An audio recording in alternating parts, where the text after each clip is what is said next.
Oke. Oke, assalamualaikum warahmatullahi wabarakatuh. Oke teman-teman, nah ini saya lagi berada di Ponpes Nur Siva Nusantara. Nah ini tampak di sini Mbah Singoludro yang menjaga Ponpes ya, karena dipasrahin oleh Mbah Din untuk menjaga, mengamankan situasi di Ponpes karena ditinggal beliau mudik ya. Nah ini Mbah Singoludro yang menjaga keamanan di sini ya, dipasrahi sama Mbah Din.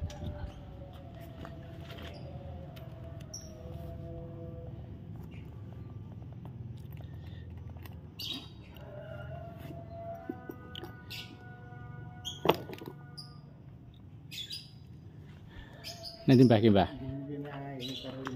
Nah ini kita mau ngobrol-ngobrol, duduk-duduk sama Mbah Singo ya.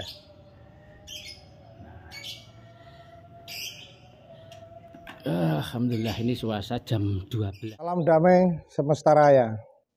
Rahayu, rahayu, rahayu. Hari ini saya berada di Pondok Pesantren Nur Siva Nusantara. Pondok pesantren dari saudara kita Gus Syamsuddin Jadab, atau yang saat ini dikenal Mbah Din atau Mbah Saridin, karena beliau mudik ke Lampung, ke tempat beliau dilahirkan di daerah Mesuji, Lampung Utara.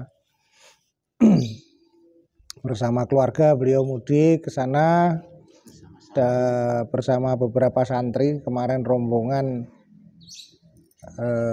satu mobil Alphard, 2 Innova, dan 1 Pajero. Ini 4 mobil dengan 2 istri beliau, anak-anak beliau, santri-santrinya, dan beberapa orang drivernya.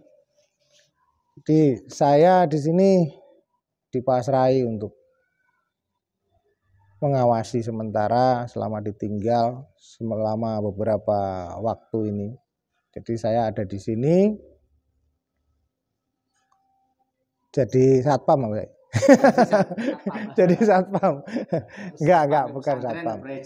Ya satu kehormatan, satu kehormatan sebagai orang, ya mungkin beliau menganggap saya sebagai kakak, sebagai bapak, karena lebih tua, sebagai saudara.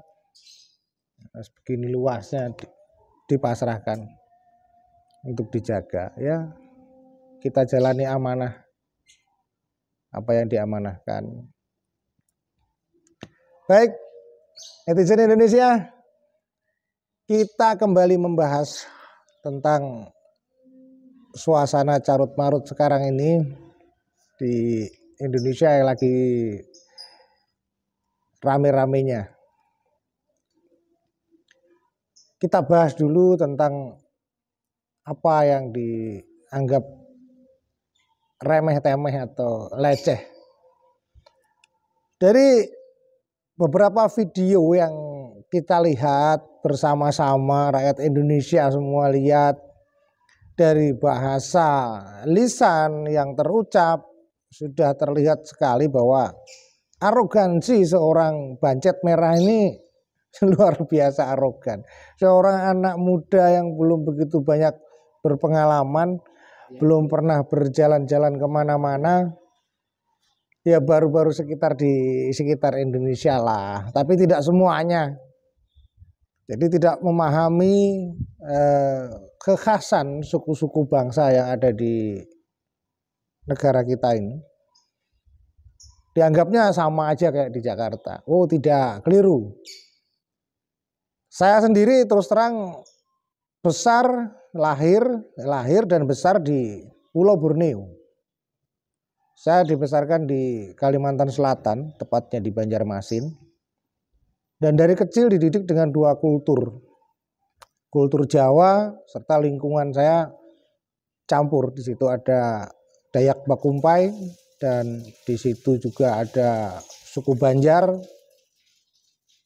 Dan ketika saya sudah mengerti sedikit tentang perjalanan spiritualitas, karena orang tua mengarahkan ke sana, saya masuk ke pedalaman dulunya dari berbagai kampung-kampung di atas gunung dan hutan yang dulunya tidak terjamah manusia luar, saya masuk di sana dan saya banyak belajar adat istiadat sehingga saya banyak mengerti bagaimana saudara-saudara saya di Kalimantan itu baik orangnya, tapi tidak bisa kita menyinggung sedikit dengan perkataan karena perkataan itu sangat menyakitkan. Menyakiti. Jika manusia itu kita ibaratkan seperti cangkir atau gelas, retak itu pasti akan selalu nampak. Begitu pula hati manusia, satu kali kita sakiti, dia akan membekas selamanya. Dan itu tidak pernah dipikirkan oleh si Bancet Merah ini. Karena anak ini nggak punya otak gitu, nggak berpikir yang jauh, nggak berpikir yang skupnya luas. Dia hanya mementingkan dirinya sendiri, yang penting kontennya laku, yang penting punya uang banyak, dia sukses, viral.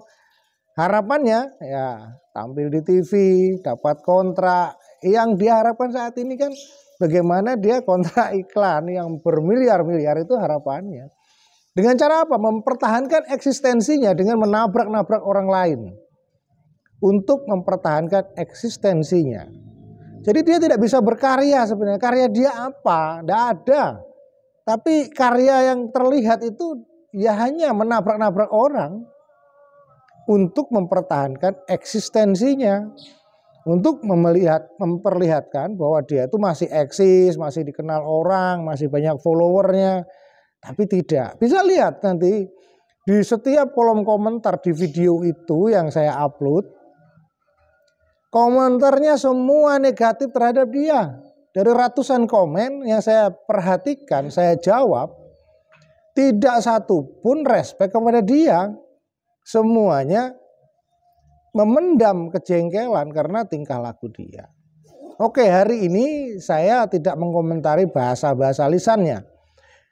Hari ini saya komentari tentang gesturnya, gerak tubuhnya. Jadi sifat seseorang itu bisa terbaca dari mimik wajah, dari gestur gerak tubuhnya, atau body language bahasa tubuhnya. Si Bancet Merah ini terlihat dari bahasa tubuhnya memang dia orang yang sombong, congkak. Ya mungkin karena dia saat ini merasa dirinya sudah sukses, yang dulunya susah, dagang sosis bakar, sambil ngojek kalau malam, sekarang sudah sukses, tapi membawa dia lupa diri sehingga dia tidak menyadari gesturnya. Dia mau ngomong apapun tentang keilmuan, tapi tidak menguasai psikologi dirinya. Dia tidak pernah berkaca karena mukanya ya ditutupi make up. Dia nggak pede dengan bopeng-bopengnya mungkin. Jadi seharusnya orang itu tahu ketika berbicara, ya saya ajarin kamu Bancet Merah ya. Kalau untuk belajar acting, menata gerak tubuh, menata mimik, kamu harusnya sediakan cermin besar, berhadapan dengan cermin, kamu berbicara dengan dirimu sendiri, dengan bayanganmu sendiri. Itu latihannya begitu. Sehingga kamu tahu bagaimana mimik wajahmu dan kamu bisa merubah untuk mengkamuflase di depan kamera. Saya lihat kamu tidak depan kamera ya original, bukan acting itu. Asli original kamunya memang seperti itu. Jadi netizen Indonesia, memang dia orang yang sombong, dari gerak tubuhnya terlihat. Orang yang congkak, angkuh, merasa dirinya besar. Ya kalau bisa dikatakan mengalami gangguan personality disorder. Ini penyakit kejiwaan. Jadi sebenarnya seorang influencer seperti Bancet Merah ini yang menginfluence begitu banyak kaum muda Indonesia yang menentang tentang dukun penipu, tapi tidak mengerti literatur keilmuan dukun, sehingga justifikasi. Saya lihat juga Banjet Merah ini agama pun juga tidak begitu memahami, dia hanya yakin-yakin begitu aja. Karena lingkungan di situ ya saya tahu sendiri ya, garis-garis keras. Ya mungkin sekarang dia berhubungan dengan orang-orang garis keras sehingga cara berbicaranya pun congkak, merasa paling benar, merasa yang paling hebat. Banjet Merah, belajarlah. Kalau ingin berhadapan dengan kamera dan gak dihujat orang dari gesturmu, dari gerak tubuhmu, dari mimik wajahmu. Belajar tentang body language. Dan belajarlah mengkamuflase di depan kamera gerak tubuhmu. Baru itu bagus. Tetapi saya lihat jangankan body language. Ada satu keilmuan yang paling sulit dipelajari, yaitu mempelajari tentang micro muscle. Bagaimana memperhatikan kejujuran seseorang dari guratan-guratan wajahnya. Bukan mimik, tapi guratan-guratan, gerakan-gerakan kecil dari saraf-saraf tertentu di wajah, di beberapa titik wajah. Dan di situ sulit dikamuflase. Mungkin kamu mengkamuflase wajahmu dengan make up supaya orang nggak tahu kalau kamu sedang nggak jujur gitu ya. Atau kamu sedang nervous. Makanya dengan make up tebal itu. Tapi tidak. Saya rasa kamu masih bodoh, tidak mengerti sampai sejauh itu. Dan kamu bukan pakar ini. Beda dengan orang-orang tua yang selama ini diam. Kita memperhatikan saja selama ini apa yang terjadi. Jadi tuduhan-tuduhan terhadap Gus Samsudin juga terhadap yang lain-lain itu tidak berdasar. Saya perhatikan dia hanya menginjak-injak konten kreator yang akunnya besar atau yang subscribernya jutaan. Itu yang dia cari kesalahannya, dia perhatikan, terus akhirnya dia cari celah untuk menginjak-injak sehingga dia sendiri yang besar, yang lain tenggelam. Ini yang saya perhatikan. Tetapi dia gunakan agama sebagai tameng. Kebetulan mungkin waktu itu Gus Samsudin sedang mengalami kesialan ya. Karena terlalu baik jadi orang. Saya lihat Samsudin ini terlalu baik, terlalu welcome terhadap siapapun. Karena dia ingin bersaudara dengan siapapun. Nah, celah ini dimanfaatkan oleh banyak orang yang datang ke tempat Samsudin. Saya perhatikan hampir 1 tahun ini. Jadi saya bisa menilai terlalu baik jadi orang. Jadi ya mungkin karena memang dia orang baik. Nah, celah itu dimanfaatkan. Kalau kita berbicara, oh Samsudin dukun, berkedok agama, ngomongnya begitu. Nanti dulu. Agama menjadi kedok dukun ini yang sulit. Sulit sekali dikata-katai seperti itu. Ya karena orang yang tidak berpendidikan, orang yang tidak memahami agama itu di mana dan dukun itu apa, sehingga mengatakan seperti ini. Agama dan perdukunan sebenarnya sama. Samanya di mana? Kalau etimologi bahasa dan terminologinya kata dukun itu dikembalikan, maka kalau dibahasakan dengan bahasa Arab, dukun itu artinya ahli. Contohnya kalau kita ke bahasa Inggris, ahli di bidang mesin disebut maintenance. Atau kalau bahasa Inggris ke bahasa Belanda menjadi montir. Kalau di Indonesia, ahli mesin disebut ya dukun mesin. Nah kalau ahli agama, dukun agama karena dia membidangi bidang itu. Dukun agama. Lah, kata dukun sendiri ahli membuat ketersinggungan orang banyak. Kenapa ahli distigmakan buruk? Sedangkan bahasa dukun itu original Nusantara atau Indonesia sendiri atau Jawa dan Sumatera. Kata dukun itu hanya ada di Jawa dan Sumatera. Tidak ada di pulau lain. Tapi maknanya dukun itu adalah ahli. suatu bidang yang betul-betul dikuasai, maka yang menguasai bidang ini disebut dukun. Makanya di dalam Kamus Besar Bahasa Indonesia itu ada 12 keahlian dukun atau 12 karakter dukun. Ya mungkin sekarang kalau kita dengan bahasa Arab, ahli agama kita sebut ustadz atau kiai, atau kalau bahasa Sunda ajengan. Ya kalau dibahasakan Jawa yang kuno ya dukun agama. Ya dukun itu ahli, A itu tidak, gama itu kacau. Ahli ketidakkacauan. Jadi kayak Gus Samsudin ya dukun agama, nggak salah. Tapi bukan dukun berkedok agama. Ini bahasa yang di framing namanya. Di framing oleh anak kecil yang tidak punya tanggung jawab dengan apa yang diucapkan. Bancet merah ini kurang ajar banget. Kalau sudah membawa-bawa agama yang notabene sensitif sekali di bangsa kita. Jangan mau lagi dipecah belah. Apalagi dipecah belah oleh anak yang gak berpendidikan seperti ini. Apa sih background pendidikan dia? Sarjana? Tidak. Backgroundnya tukang jual sosis, tukang ojek. Nah itu backgroundnya seorang bancet merah. Sana di Parung sana loh.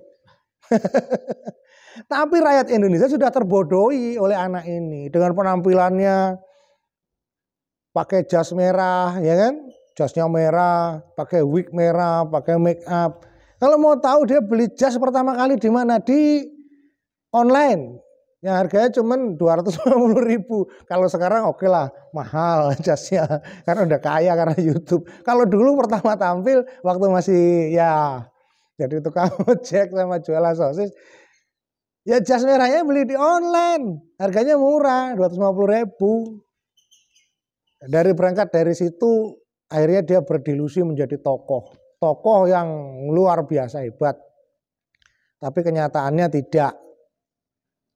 Sudahlah, bangsa kita ini jangan mau lagi dibodohi oleh seseorang yang sebenarnya tidak punya kompetensi. Sama sekali tidak punya kompetensi di dalam apa yang dia kritisi. Kita nggak boleh juga anti kritik, tapi cara mengkritisi yang benar. Kalau si bancet merah ini bersembunyi di balik bahasa edukasi, apa yang pernah dia edukasi?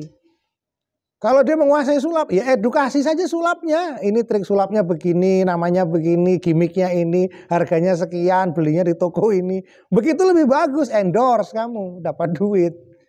Tetapi kalau para penyihat komplementer atau para dukun yang notabene praktek menyembuhkan orang, mengobati orang, kamu kritisi dengan keilmuan sulapmu, nggak nyambung. Tapi rakyat Indonesia ini dibodohi. Sesuatu yang tidak nyambung disambung-sambungkan. Dia sendiri tidak paham dengan konsep psikologi terapi yang menggunakan placebo. Justru alat-alat placebonya dia katakan gimmick sulap. Padahal sejarahnya jelas. Alat-alat ini diciptakan, setelah itu digunakan untuk audisi master waktu itu di stasiun TV swasta. Dan itu setelah di sana orang semua tahu, akhirnya dianggap itu alat-alat sulap dan diproduksi besar-besaran, dijual online. Akhirnya orang yang mempraktekkan pun di masyarakat dianggap menipu karena belinya online. Di mana? Di Magic Shop. Karena Magic Shop menyediakan, daripada kita bikin susah, seperti dulu kita bikin sendiri semua alat.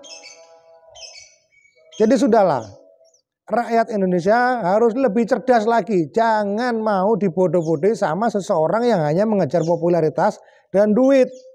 Kalian yang dibentur-benturkan untuk mendukung dia, tapi dia sendiri yang makan duitnya, dia ketawa-ketawa. Nanti ketika orang-orang ini tahu dari bahasa-bahasa ini, video ini sudah viral kemana-mana dari beberapa video yang lalu, mungkin lebih cerdas lagi. Ya kamu Bancet Merah ya harus lebih cerdas buat konten yang mendidik, konten yang bisa mencerdaskan orang lain seperti bahasamu, edukasi. Tapi kalau yang sekarang terjadi bukan edukasi, tetapi justifikasi. kamu menjustifikasi banyak orang dan meminta dukungan dari banyak orang. Ini pola-pola bajingan namanya. Pola-pola orang yang tidak bertanggung jawab dengan apa yang dibuat. Baik, kita komentari kembali apa yang terjadi saat ini tentang etnik Dayak. Sebagai orang yang besar di sana, lahir juga di sana,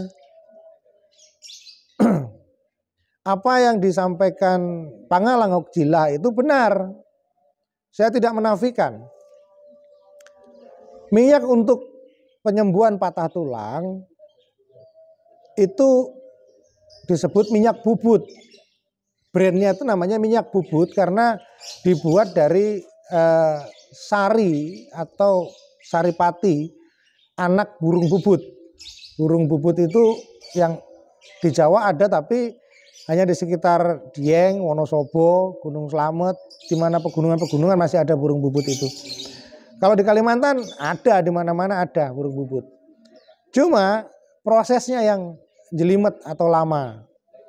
Betul apa yang disampaikan Pangalang Hokjila itu. Bagaimana kita menemukan sarang burung bubut, mematahkan kaki anaknya yang baru beberapa hari menetas itu dipatahkan dan dilihat setelah 3 hari kakinya pulih kembali. Artinya induknya sudah mengobati. Dan di dalam tubuh anak burung bubut itu sudah terkandung satu kandungan minyak atau enzim yang berguna untuk tulang. Itu 2 kali sampai 3 kali. Dipatahkan lagi, 2-3 hari dilihat sudah sembuh lagi. Sampai 3 kali. Artinya sudah banyak kandungan enzim tersebut di dalam tubuh anak bubut yang diobati oleh induknya. Setelah itu diambil dan dilakukan prosesi. Bagaimana kalau di Kalsel disebut dilala, kalau di Kalbar mungkin digongseng atau dipanaskan, diambil minyaknya. Dan itu sah. Bukan omong kosong, secara ilmiah bisa dijelaskan.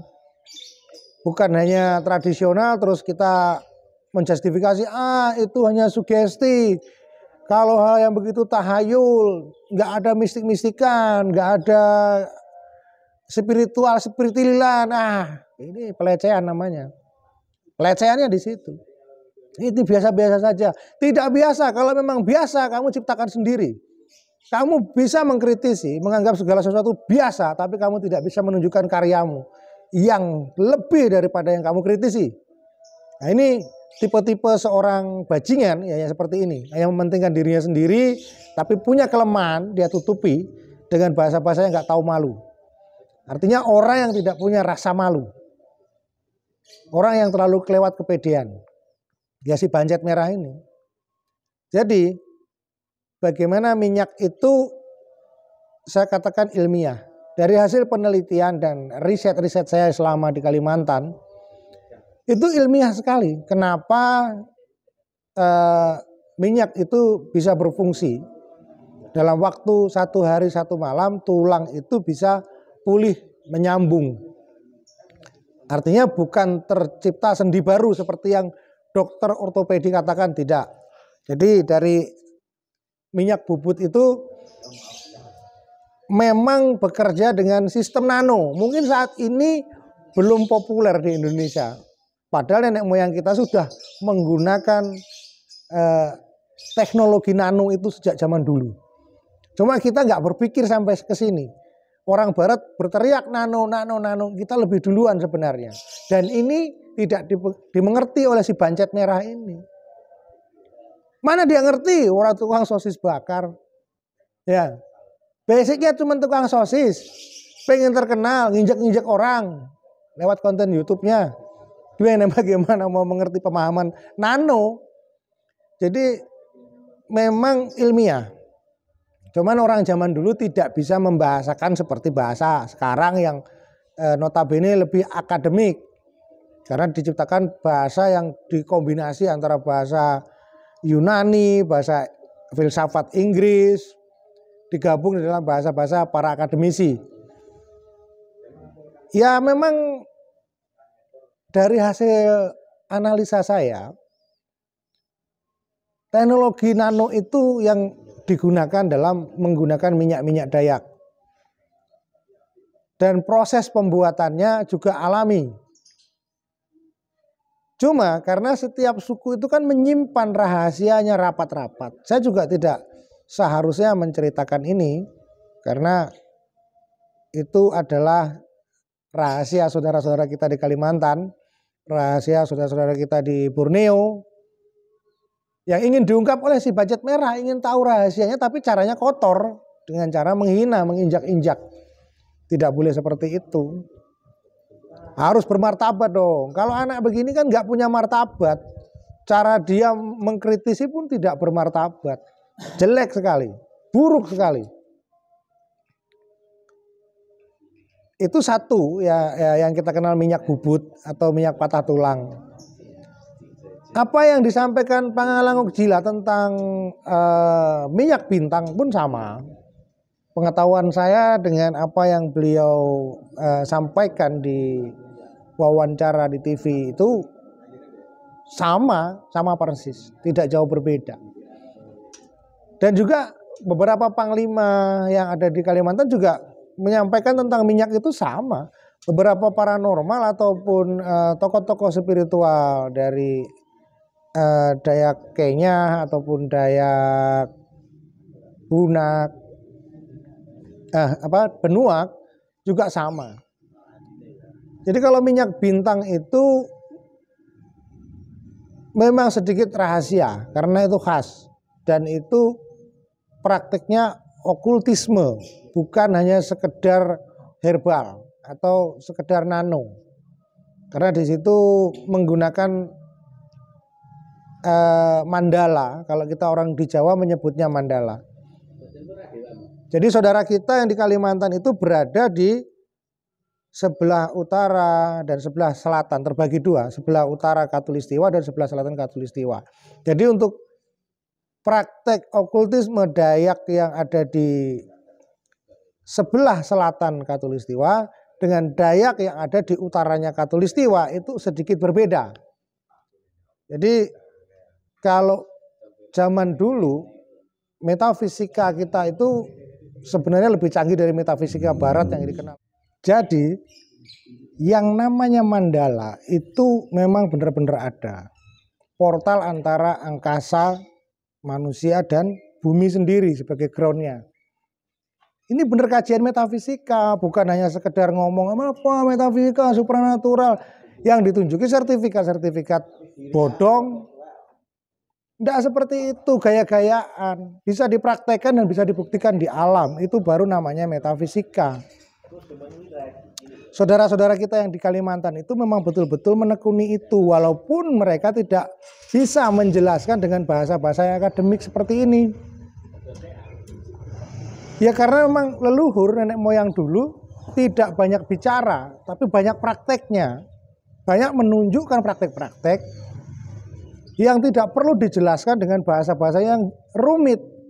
Orang-orang sekarang maunya kan yang rumit-rumit. Maunya yang bahasanya akademis, terus dijelaskan, dibuktikan. Memang kamu siapa membuktikan keilmuan orang? Kapasitasmu sebagai apa di negara Indonesia ini? Wong kamu seorang YouTuber yang baru saja naik daun, dan juga nggak punya kompetensi di bidang itu. Kompetenmu kan juga disulap hanya begitu-begitu saja. Kamu hanya cari panggung sebenarnya. Anak kecil yang berusaha untuk cari panggung. Dengan cara membodohi orang banyak. Dibalik kata edukasi. Ini loh yang edukasi sebenarnya yang seperti ini. Dibabar pelan-pelan, ditunjukkan, diedukasi keilmuan itu. Ya mungkin dengan media ini masyarakat lebih cerdas lagi, lebih paham lagi apa yang dimaksud dengan bentuk dari edukasi, bukan justifikasi. Bicara edukasi tapi kerjanya menjustifikasi orang lain. Penipu lah, pembohong lah, tukang fitnah lah, ala apa. Ini nggak mendidik sama sekali. Oke, kembali lagi ke pokok bahasan tadi. Jadi antara yang di utara Katulistiwa dan di selatan Katulistiwa itu beda prakteknya. karena mandalanya berbeda. Di utara Katulistiwa itu punya rasi bintang sendiri, di selatan Katulistiwa juga punya rasi bintang sendiri. Lantas yang di selatan Katulistiwa seperti di Jawa ini rata-rata menggunakan Vastu Purusa Mandala, membentuk pentagram yang bentuknya itu bersudut 8. Jadi 8 penjuru mata angin itu bagaimana mengitari atau membuat putaran atau pusaran ke arah kanan atau ke arah kiri sesuai kepentingan masing-masing. Dan itu bisa dibuktikan nanti suatu saat kita praktekkan bareng-bareng, saya live juga. Bagaimana hanya duduk bersila, setelah itu kita melakukan prosesi itu dan di langit akan muncul suatu bentuk yang terproyeksi dengan jelas yang bisa kita shoot hasil dari praktek kita. Dan itu nyata, itu namanya edukasi. Nanti suatu saat kita buat edukasi, mungkin malam hari ya lebih bagusnya. Kita siapkan dulu peralatannya. Saya masih butuh zoom kamera nanti supaya kalau kamera itu bisa super zoom, jadi bisa menembak ke langit secara live, kita live di situ. Dan kita nanti bisa bicara dengan beberapa tokoh metafisika Indonesia yang berkompeten, yang memang benar melakukan riset dan melakukan analisa. Bukan hanya sekedar seperti si Bancet Merah ini ya, cuma pinter ngomong tapi nggak punya keilmuan, eo saja, bikin gaduh publik, merasa tenar, enggak seperti itu. Kita benar-benar memang mengedukasi. Oke, bagaimana minyak bintang itu dibuat? Ada bahan-bahan tertentu yang saya tidak bisa sebutkan di sini karena itu memang menjadi rahasia. Saya juga pegang kode etik dari saudara-saudara saya di Kalimantan, dari para panglima, juga para orang tua yang saya anggap orang tua di Kalteng ataupun di Kalsel, Kaltim dan Kalbar. Ya, saya masih berpegang teguh pada itu. Salah satu contoh saja bahan yang digunakan untuk minyak bintang tadi, ada minyak yang diambil dari kelapa khusus. Salah satu bahannya yang utama itu, dan beberapa bahan khususnya saya tidak bisa jelaskan. Prosesi sedikit saya buka. Bagaimana prosesi membuat minyak bintang.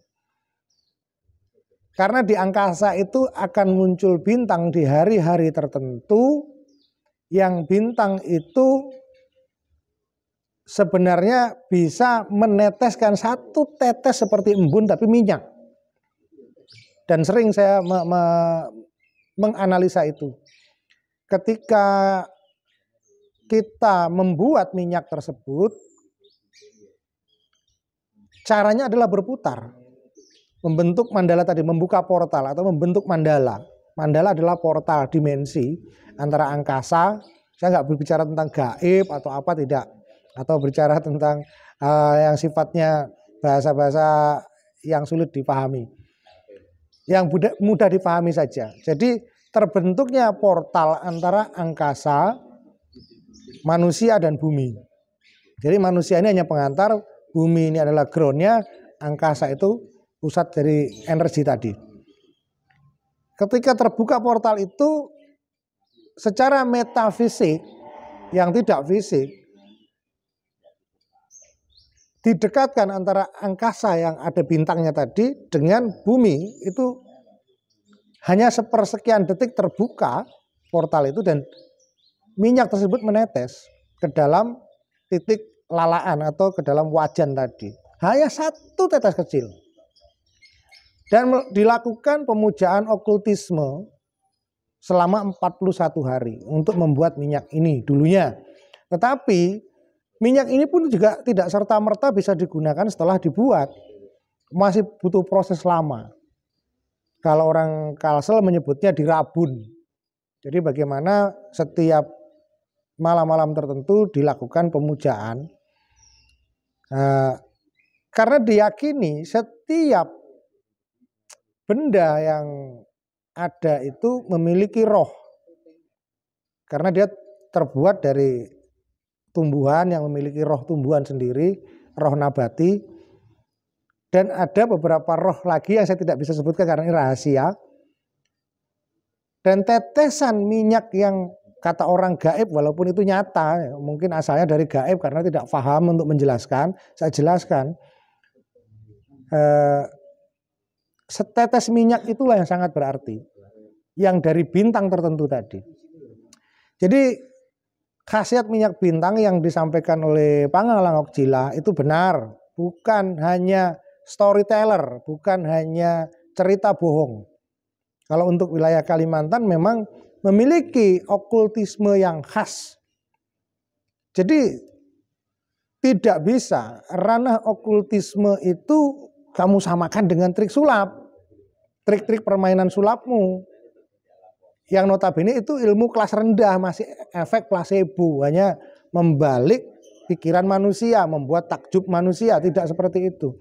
Kalau kita sudah berbicara tentang nano, nah, bekerjanya nano ini tidak bisa dicerna dengan mata telanjang ataupun dicerna dengan rasa dan perasaan atau insting manusia, tidak bisa.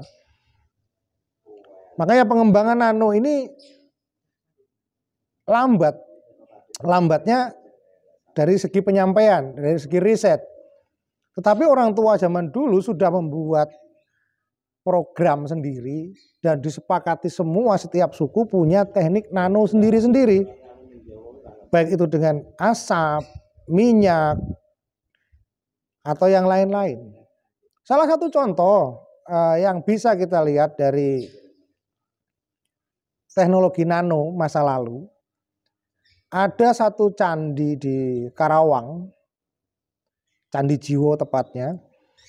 Di situ ada satu relief yang menggambarkan padudan. Kalau orang Sunda nyebut padudan, kalau kita nyebutnya cangklong. Dan ternyata orang dulu sudah menggunakan tembakau. Asap tembakau itu bukan untuk merokok, tapi untuk upacara keagamaan mereka. Dan juga untuk pengobatan. Bagaimana asap tembakau tadi ditiupkan ke ubun-ubun anak kecil yang kondisi badannya meriang atau panas. Dan akhirnya sembuh. Dan ini kan nggak masuk akal bagi orang sekarang. Tapi itu memang masuk akal, itu ilmiah. Karena konsep nano tersebut. Makanya diklasifikasikan dengan nano placebo. Si Bancet Merah nggak bakalan ngerti yang begini. Ini anak terlalu kelewatan. Terlalu bodoh tapi pengen terlihat yes di negara ini. Pengen dilihat sebagai tokoh yang hebat. Padahal hanya menonjolkan diri supaya dilulukan orang banyak, dapat proyek. Cuman itu tujuannya. Mungkin dengan munculnya video-video saya akan turun anak itu. Turun, sudah waktunya kamu itu belajar. Sudah waktunya kamu belajar kembali untuk lebih cerdas, lebih hebat. Kalau masih bingung datengin saya, nanti saya ajari kamu sampai pinter. Jangan belajar sama tukang sulap, ngertimu sulap. Kalau kamu mau membongkar semua praktek perdukunan, belajar sama saya jelaskan secara ilmiah. Kalau kamu menantang orang lain, membongkar kesaktian orang, omong kosong, yang kamu adu sulap, nggak nyambung, bukan korelasinya. Jadi antara bumi dengan langit, ilmu metafisika, tetapi digandeng dengan ilmu sulap, nggak bisa. Jadi masyarakat Indonesia harus lebih cerdas lagi. Tinggalkan omongan busuk seorang anak kecil yang tidak mengerti apa-apa ini. Ngertinya cuma sulap, yang ditandingkan dengan ilmu-ilmu leluhur, tidak bisa. Kalau edukasi ilmu seperti ini, ilmu metafisika yang sebenarnya untuk membongkar kesaktian para leluhur, justru itu lebih bagus. Kenapa? Kita akan bangga bahwa leluhur kita itu sudah cerdas, sudah canggih. Bangsa yang besar itu yang mengerti jasa-jasa leluhurnya. Bangsa yang besar itu bangsa yang menghargai karya-karya leluhurnya. Tapi kalau bangsa ini semakin kerdil saat ini, leluhur bangsa asing di luar daripada leluhur ini yang dipuja-puja, dilulukan. Tetapi karya bangsa sendiri dianggap pembodohan publik, dianggap sebagai penipuan. Ini bodohnya di sini. Kalau masyarakat semua masih mengikuti apa yang disampaikan oleh si Bancet Merah ini, masyarakat itu akan menjadi lebih goblok lagi. Saya rasa rakyat Indonesia, bangsa Indonesia ini tidak pengen goblok, pengen cerdas, pengen pinter. Ikuti yang benar. Gali informasi yang tepat, yang benar, bukan mengikuti informasi dari seorang cecunguk yang hanya mencari popularitasnya sendiri. Dengan mengorbankan banyak orang, membodohi banyak orang, dan nanti setelah begitu dia dihujat oleh yang kontra, dia katakan SDM orang-orang yang kontra ini di bawah rata-rata, sedangkan dia sendiri yang di bawah rata-rata. Baiklah, jadi kalau kita berbicara edukasi yang tepat, sasaran, edukasi yang mendidik tentang keilmuan, dia diedukasi keilmuannya. Seperti halnya yang terjadi di metafisikanya orang-orang di selatan Katulistiwa. Di sini ada namanya Vastu Purusa Mandala. Itu pentagram, pentagramnya orang Jawa, bukan pentagramnya orang Yahudi. Saya pakai bahasa pentagram karena bentuknya seperti pentagram. Nah, di situ digunakan untuk membuka, mendekatkan portal langit dan bumi. Mungkin dulu ada satu tempat di Jawa Barat yang kita kenal Gunung Padang. Bisa datang ke sana, kita buktikan. Kita di sana dan melakukan prosesi karena Gunung Padang itu adalah mandala yang sudah dibuka dan sekarang runtuh mandala itu, tidak dibangun kembali. Atau di Candi Borobudur, di stupa paling atas, bentuk senternya adalah Borobudur dan sudut delapannya adalah Wonosobo, Ungaran, Candi Cetha, di selatan lagi di Kayangan Dlepeh, terus di ujung agak barat itu di baratnya Jogja ke perbukitan Manoreh.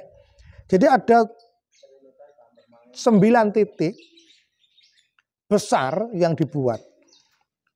Kenapa? Untuk mendekatkan angkasa dengan bumi, membuat portal antara angkasa dengan bumi dan manusia, sehingga energi itu bisa digunakan oleh manusia. Tidak terlihat mata, tetapi efeknya dirasakan banyak orang.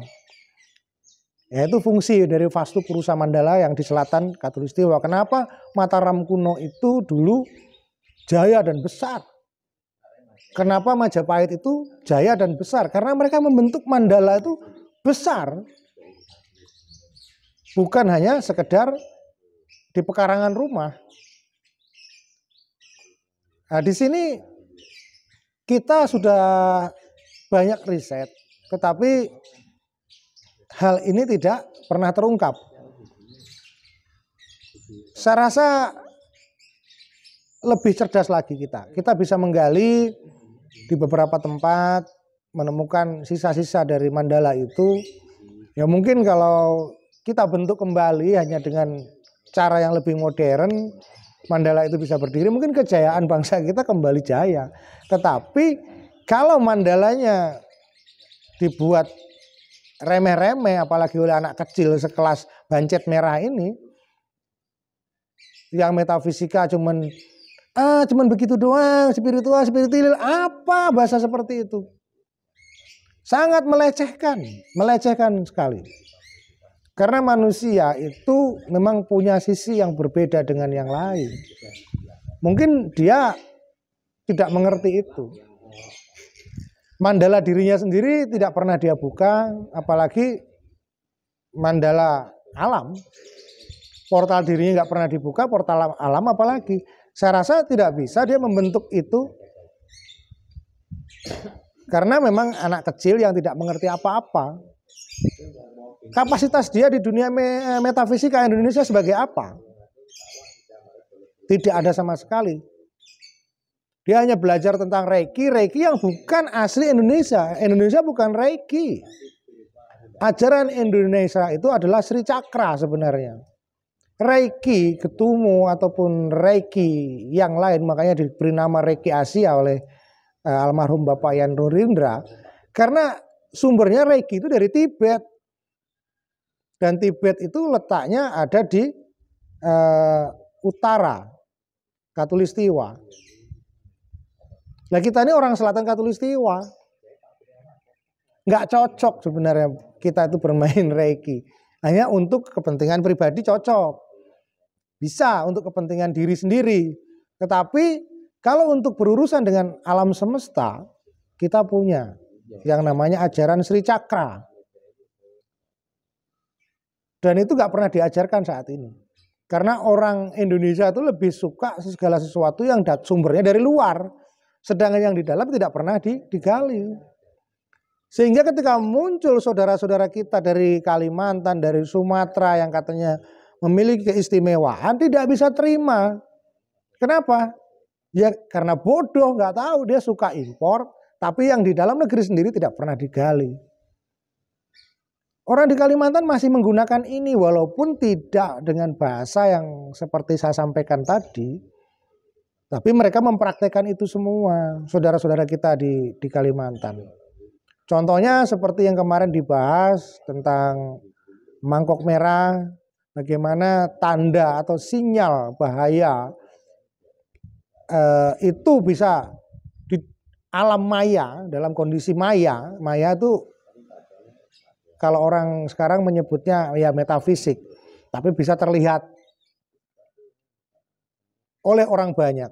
Bagaimana mangkok itu bisa keliling, memberikan sinyal, memberikan tanda sehingga orang itu akan berkumpul di satu tempat dan melakukan koordinasi besar. Kan nggak masuk logikanya orang sekarang. Tapi apa yang disampaikan oleh Pangeran Kujila itu saya sangat percaya dan yakin karena saya menyaksikan sendiri. Bagaimana saya dulu masuk ke Kalbar, ada satu pulau di perbatasan Sarawak dengan Indonesia di tengah lautan. Sebenarnya kalau di lautannya masuk ke Sarawak posisinya. Pulau kecil yang tidak boleh ada benda-benda seperti handphone, kamera dan lain sebagainya nggak boleh dibawa di sana. Dari sanalah sumber itu dibuat, ritual itu dibuat. Dan saya melihat sendiri bagaimana terjadinya itu. Sehingga orang-orang di sini mungkin tidak percaya. Saya bisa menjelaskan secara ilmiah, secara akademis dengan bahasa-bahasa yang bisa dinalar, bisa diterima oleh orang-orang sekarang. Ya sebatas itu. Kalau lebih dari itu saya nggak bisa. Karena apa? Ya mungkin kurang kosakata. Jadi memang itu ada. Bukan hanya storyteller atau cerita-cerita bohong atau cerita pengantar tidur. Ya, bagi anak-anak sekarang mungkin apa yang disampaikan Pangeran Kujila kemarin itu, ini cuman cerita doang. Enggak seperti itu. Itu betul nyata. Jadi bagaimana mangkok merah itu terbang keliling menyampaikan semua kepada rakyat Dayak, baik itu Dayak Iban ataupun Bekate ataupun yang lain, karena banyak Dayak di Kalbar. Dan mereka berkumpul akhirnya. Memang itu sinyal perang. Kalau memang sudah tidak ada lagi toleransi, tidak bisa ditoleransi, dibuatlah upacara mangkok merah itu dan sinyal mangkok merah itu terbang kemana-mana, dilihat oleh banyak orang dimanapun, itu benar. Dan itu memang berurusan dengan mandala, angkasa, bumi dan manusia. Tanpa tiga ini tidak akan terjadi. Inilah metafisika yang benar. Bukan metafisika yang dibedahnya dirinya sendiri. Nah, metafisika ini sebenarnya kajian membedah segala macam eksistensi yang ada dan menyatakan entitas-entitasnya. Bukan metafisika, ini loh sertifikat gua ini. Jadi kompetensi gua di dunia metafisika itu udah nggak diragukan lagi. Lu nyombongin diri, lu sendiri. Tapi kenyataannya lu nggak bisa apa-apa. Kalau dipraktekkan metafisika yang benar, nggak bakalan ketemu. Jadi terakhir itu memang saya nilai dia sengaja melakukan itu. Sengaja melakukan itu merendahkan walaupun dia tidak sadar sebenarnya di dalam kamera itu nggak sadar dia. menguasai bawah sadarmu sendiri tidak mampu, tapi kamu berusaha seolah-olah orang itu kamu giring bawah sadarnya. Ya inilah kebodohan si Bancet Merah. Anak kecil yang bodoh, yang hanya mengerti sedikit tentang dunia bawah sadar. Kamu nggak mengerti bagaimana orang-orang Dayak itu berada di suprasadar. Dan di Indonesia saat ini belum pernah dibahas apa itu suprasadar. Bagaimana mempraktekkan suprasadar. Karena kondisi supranatural itu bukan praktisi, bukan orangnya. Tapi kondisi dari orang yang mempraktekkan sebuah keilmuan yang diklasifikasikan ke dalam keilmuan supranatural. Kondisi supranatural ini dicapai ketika orang itu berada di suprasadar, di atas kesadaran. Kalau sekarang kita sadar, tapi kalau seperti gerakan mimik-mimik saya, gerakan tubuh saya, body language saya, ini bawah sadar. Hanya sebatas ini bawah sadar. Kecil sekali. Jadi kalau kita bicara sampai gelombang otak, larinya ke arah epsilon yang paling dasar, paling bawah, ranah ketidaksadaranmu sendiri tidak bisa kamu sadari. Tidak bisa kamu teliti. Tapi kamu seolah-olah jagoan yang bisa membongkar semua kesaktian orang dengan trik sulapmu. Ini goblok, ini pembodohan publik. Jadi si Bancet Merah sudah melakukan pembodohan publik. Walaupun kamu didukung oleh orang-orang yang berjubah, berserban saat ini. Rakyat Indonesia tidak mau lagi dibodohi dengan itu semua. Kamu didukung oleh orang-orang itu. Gak apa-apa, silahkan. Kamu hanya berlindung di balik agama yang notabene itu sensitif di Indonesia. Dan kamu menyerang orang-orang dan dilindungi oleh kelompok ini. Sehingga kamu telah mengadu domba para ulama waktu itu. Sehingga perang dalil. Ya, sampai Kiai Syarif Hidayat dari pada suka mengeluarkan dalil. Sampai juga Buya Yahya mengeluarkan dalil. Sampai Ustadz Abdul Somad juga berkomentar. Semua ulama perang dalil. Hanya karena anak kecil yang bodoh ini tetapi mengadu domba. Dan disetujui oleh orang-orang yang katanya hijrah itu di belakangnya. Tidak seperti itu. Jadi rakyat Indonesia harus lebih cerdas lagi. Jangan mau lagi dibodohi sama anak ini. Sudah saatnya anak seperti ini ditenggelamkan saja. Keilmuannya tidak seberapa. Tetapi melalui media sosial yang sensitif ini, yang satu kali klik, masuk ke tangan orang-orang ada di Indonesia ini. Seluruhnya bahkan sampai ke luar negeri. Apakah tidak berpikir efeknya, dampaknya? Tidak berpikir. Karena anak kecil, mana dia bisa berpikir dari efek itu. Yang penting dia terkenal. Yang penting dia populer. Kacau kalau seperti ini. Oke, bangsaku, bangsa Indonesia yang kucintai, baik yang beragama ataupun yang tidak beragama, baik yang setengah-setengah agamanya, sudah jangan mau dibodoh-bodohi oleh anak kecil yang berlindung di balik tokoh-tokoh agama yang notabene sekarang ini lagi populer. Jangan mau. Anak ini hanya memanfaatkan kesempatan. Mari kita lebih cerdas lagi, lebih memahami lagi. Cari literasi, edukasi yang tepat. Baik itu metafisika, baik itu supranatural, cari literasinya. Baik itu hipnosis, dan juga kita lebih cerdas lagi memilih bagaimana healing yang tepat, bagaimana pemahaman tentang healing itu.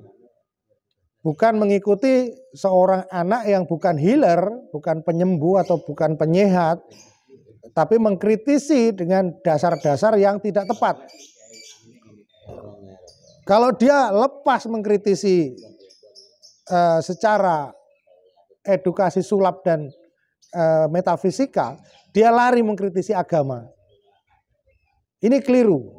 Jadi Gus Samsudin kemarin dituduh oleh dia orang menjual agama, dukun berkedok agama. Nggak bisa seperti itu. Kita sudah jelaskan tadi, dukun itu ahli. Jadi kalau Dia sendiri ya dukun sulap, ahli sulap. Ya, jadi dia dukun juga, tapi nggak merasa dukun gitu loh. Dia penipu tapi nggak merasa menipu. Sulap kan nipu mata orang, ya sesuatu yang tidak hebat dibuat seolah-olah hebat dengan kecepatan tangan, dengan trik, gimmick, alat bantunya, dan juga dibantu dengan misdirection ucapan-ucapannya yang mengalihkan perhatian orang. Jadi selama ini rakyat Indonesia kena misdirectionnya si Bancet Merah ini, kena pengalihan perhatiannya si Bancet Merah. Sekarang saya misdirection Anda semua yang ada di Indonesia kepada saya misdirection. Ya, saya misdirect Anda semua. Pusat perhatian Anda lari kepada saya, bukan kepada pesulap merah. Kalau dia bisa mencuri perhatian Anda semua, kenapa saya tidak? Ya cara saya begini, mengedukasi dengan tepat, dengan apa yang menjadi keilmuan itu sendiri. Jadi bukan mengedukasi dengan justifikasi orang lain, tidak. Saya tidak menuduh siapapun dan tidak membela siapapun. Saya berada di tengah-tengah. Kenapa? Sesuatu yang sebenarnya tertutupi, tersamarkan, kita buka secara real, gamblang. Selama ini nggak ada yang tahu kan, tidak ada yang berbicara bahwa apa yang dilakukan Gus Samsudin, dilakukan oleh para dukun-dukun yang lain, itu adalah teknik-teknik placebo. Saya jelaskan. Dan sekarang semua tahu, mendengar, terbuka, gamblang. Jadi yang dituduhkan oleh si Bancet Merah ini kepada siapapun sebagai penipuan, itu trik, itu gimmick, sudah terpatahkan. Karena itu memang teknik placebo. Dan ada yang mengajarkan keilmuan itu. Sedikit bagian daripada ilmu hipnotika. Jadi hipnotika itu luas sekali. Dari placebo, juga neoplasebo, ranah-ranah keagamaan juga menggunakan itu. Bagaimana menyampaikan sebuah ajaran tanpa melakukan misdirection, orang tidak akan meyakini apa yang disampaikan oleh sang penyampai. Tetapi kalau sang penyampai itu pandai membawa apa yang dibawakan dengan cara tertentu, ya semua orang akan meyakininya. Sama halnya apa yang saya sampaikan ini, tanpa saya bawa dengan hal-hal kecil yang terselubung ini tadi, ya tidak akan Anda dengarkan, tidak akan mungkin Anda percaya. Tapi kenyataan tidak bisa dibohongi. Anda bisa berpikir Anda orang yang cerdas. Tapi kalau Anda orang yang bodoh seperti si Bancet Merah, ya Anda akan mengikuti dia. Artinya Anda bagian yang bodoh. Tapi saya rasa Anda semua orang tua-tua ataupun kaum muda ini orang yang cerdas. Bisa berpikir, bisa menganalisa, dan bisa menyimpulkan. Jadi kejadian-kejadian yang ada saat ini dari awal sampai sekarang hanya tindakan-tindakan bodoh yang dilakukan si Bancet Merah ini tanpa sadar. Dia tidak bisa mengendalikan kondisi bawah sadarnya sendiri. Dia tidak bisa mengendalikan refleksnya sendiri. Sehingga muncullah kata-kata yang menyinggung orang lain, menyakiti hati orang lain. Kenapa? Karena dia refleks mengucapkan itu. Nah kalau dia sendiri tidak bisa menguasai dirinya, terus mau menyampaikan, membongkar kesaktian orang lain dari mana? Itu kita pikirkan bareng-bareng. Ayo, logika saja seperti itu. Jadi intinya anak ini hanya mencari popularitas. Kalau sampean masih mendukung dia untuk mencari popularitas, silakan. Kalau masih mau terbodohi oleh anak ini, ya silakan. Tidak bisa kita paksakan bahwa kita itu harus Anda semua mengikuti kata saya, tidak bisa. Dan harus mengikuti kata dia juga tidak bisa. Anda adalah pribadi yang merdeka, yang bisa menentukan pilihan Anda sendiri. Saya rasa penyampaian saya sepanjang ini bisa dimengerti. Dan sedikit edukasi tadi tentang beberapa hal dan contoh-contohnya saya rasa bisa membuat Anda lebih berpikir cerdas. Terima kasih telah menonton dan menyaksikan apa yang saya sampaikan. Salam damai semesta raya. Rahayu, rahayu, rahayu.